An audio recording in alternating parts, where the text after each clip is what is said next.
India's Prime Minister Modi to repeal controversial farm laws following more than a year of protests. Today I have come to tell you, the whole country, that we have decided to withdraw all 3 agricultural laws, Modi said in an address to the nation, adding the process will be completed in a parliamentary session later this month.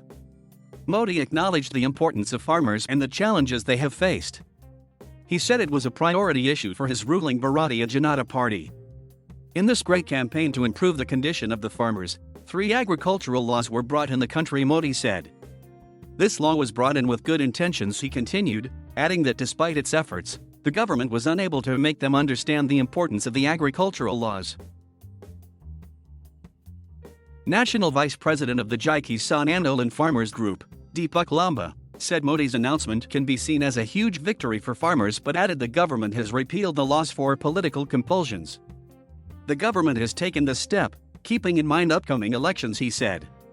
In India, farming is a central political issue, and the protests posed a unique challenge to the BJP. 7 Indian states will hold elections early next year to determine whether Modi's BJP will retain power. His ruling party currently governs 6 of the 7 states, including predominantly agricultural Uttar Pradesh. Farmers are the biggest voting bloc in the country, and the agricultural sector sustains about 58% of India's 1.3 billion citizens. Angering farmers could see Modi lose a sizable number of votes. Dr. Berliers, assistant professor of political science at India's Ashoka University, called Modi's move a rare political moment that is very significant. The timing indicates there is an electoral motive, he said. These farm laws have been repealed after a year of protest in which farmers have been through all manner of hardship: the cold, the heat, pollution, violence, and, at times, state repression.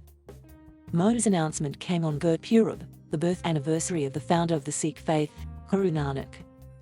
Sikhism is the dominant religion in the northern state of Punjab, which is governed by the opposition Congress Party and is considered India's breadbasket for its large agricultural force.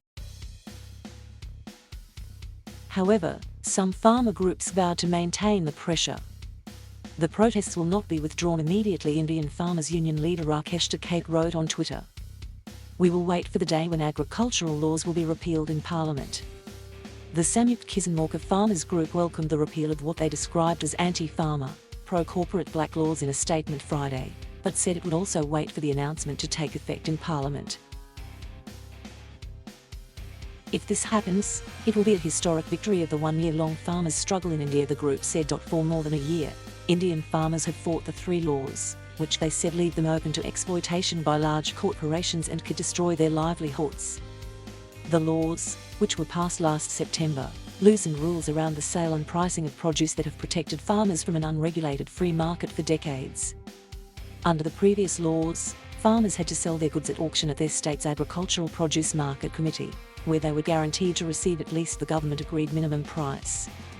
There were restrictions on who could buy, and prices were capped for essential commodities. The new laws dismantle this structure, instead allowing farmers to sell their goods to anyone for any price.